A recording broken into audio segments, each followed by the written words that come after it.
అమరావతి మళ్ళా ప్రధానమంత్రి గారు వస్తున్నారు. ఏదో ఇంతకుముందు వచ్చిపోయినాడు, అప్పుడు నెత్తిన నీళ్ళు పోసి నోట్లో మట్టి కొట్టిపోయినాడు ప్రధానమంత్రి గారు. చెంబు నీళ్లు తెచ్చినాడు, పిడికెడు మట్టి తెచ్చి నెత్తిన నీళ్ళు పోసినాడు, నోట్లో మట్టి కొట్టిపోయినాడు. ఆ రోజేమి ఇవ్వలేదు. మళ్ళీ ఈరోజు పెట్టినారు.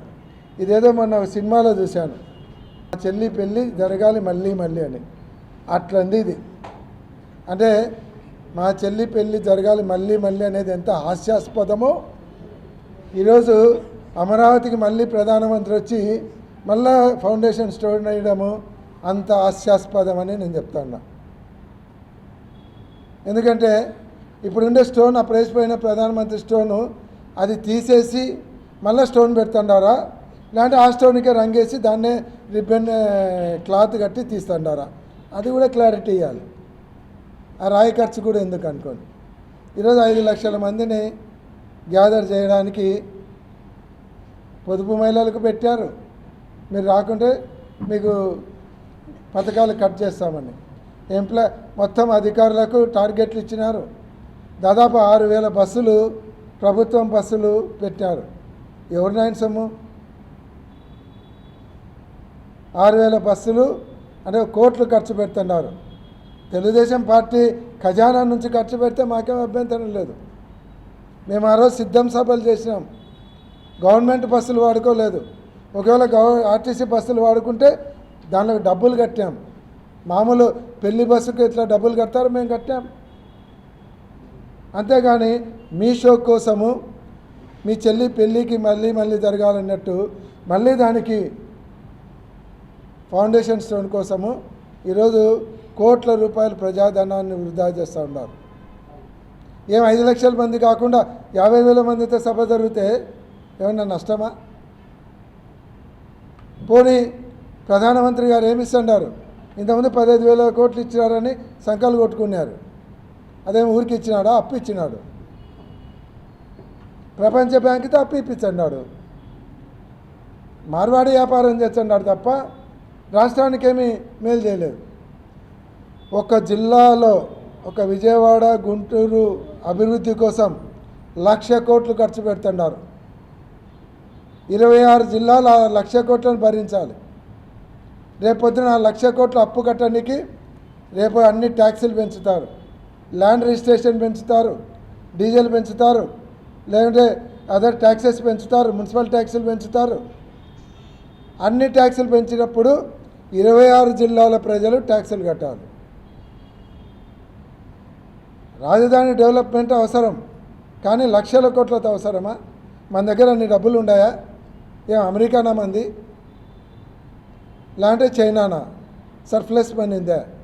అప్పు తెచ్చి 1,00,000 కోట్లు అప్పు తెచ్చి రాజధాని కడతానంటారు. 1,00,000 ఎకరాలు సేకరిస్తామంటారు.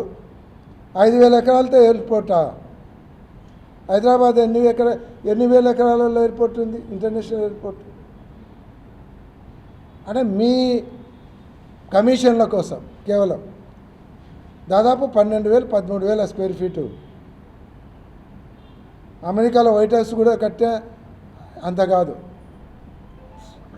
మ్యాక్సిమం కడితే 3,000 రూపాయలు గవర్నమెంట్ రేటు స్క్వేర్ ఫీట్కు. ఈరోజు స్కూల్ బిల్డింగ్లు కడుతున్నారు, ఆఫీస్ బిల్డింగ్లు కడుతున్నారు, హాస్టల్ బిల్డింగ్లు కడుతున్నారు. ఇక్కడే కడుతున్నారు గవర్నమెంట్. దానికి ఎంత ఇస్తున్నారు స్క్వేర్ ఫీట్కు, దీనిలో స్క్వేర్ ఫీట్కి ఎంత ఇస్తున్నారు ఒక్కసారి కంపేర్ చేయండి. అంటే ఎన్ని రేట్లు ఎక్కువ ఇచ్చి మీరెంత కమిషన్ కొడుతున్నారు. కాబట్టి ఒక్క జిల్లా అభివృద్ధి కోసం 1,00,000 కోట్లు ఖర్చు పెట్టి దాదాపు 5 కోట్ల జనాభా మీద ఆ భారం వేయడం అనేది పూర్తి దుర్మార్గం అని కూడా నేను చెప్తా ఉన్నాను. దీనికి సమాధానం చెప్పాలి. పోనీ ప్రధానమంత్రి గారు ₹1 ఈరోజు వరకు గ్రాంట్ ఇవ్వలేదు, 1,00,000 రూపాయలు గ్రాంట్ ఇవ్వలేదు. ఈరోజు ఆయన వస్తుంటే కోట్లు ఖర్చు పెడుతున్నారు. ఏం చేస్తున్నారు? మరి ఈ సభలో ఆయనతో ఒక 50,000 కోట్లు అనౌన్స్ చేసుకుంటే దమ్ము ఉందా అని అడుగుతున్నాను నేను. ఆ ఒత్తిడి తెచ్చే దమ్ము ఉందా అని అడుగుతున్నాను. అది లేదు. ఏమన్నంటే షో కోసము, పబ్లిసిటీ కోసము, హైప్ కోసము ఇదంతా చేస్తున్నారు. కాబట్టి ఇది దుర్మార్గమైనటువంటి చర్య.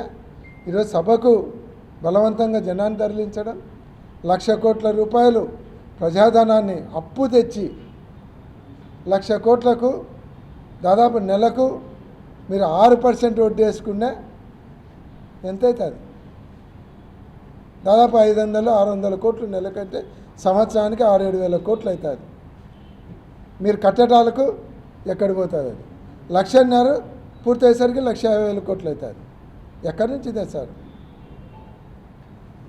ప్రజలు ఒంటి మీద ఉన్నటువంటి బట్టలు కూడా మీరు లేకుండా చేసేటువంటి పరిస్థితి తీసుకొస్తున్నారు.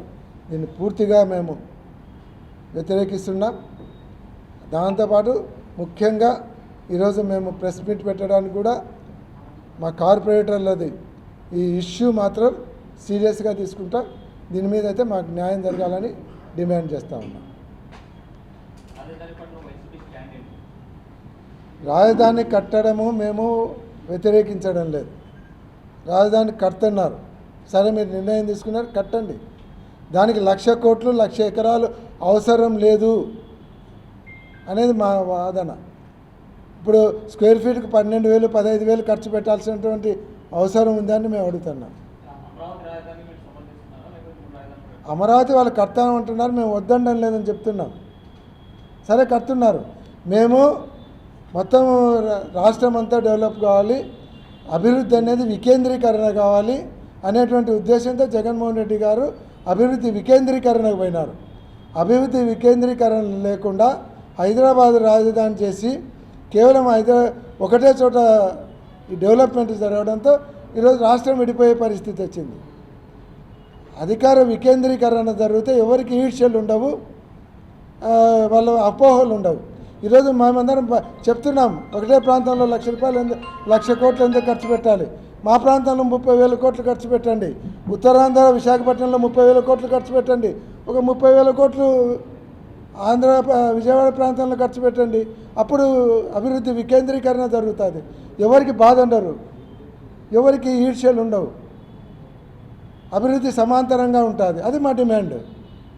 ఒకటే చోట కేంద్రీకృతం కాకూడదు, డబ్బులు ఖర్చు పెట్టడం ఒకటే చోట కేంద్రీకృతం కాకూడదు, అభివృద్ధి అంతా ఒకటే చోట కేంద్రీకృతం కాకూడదు అనేది మా డిమాండ్.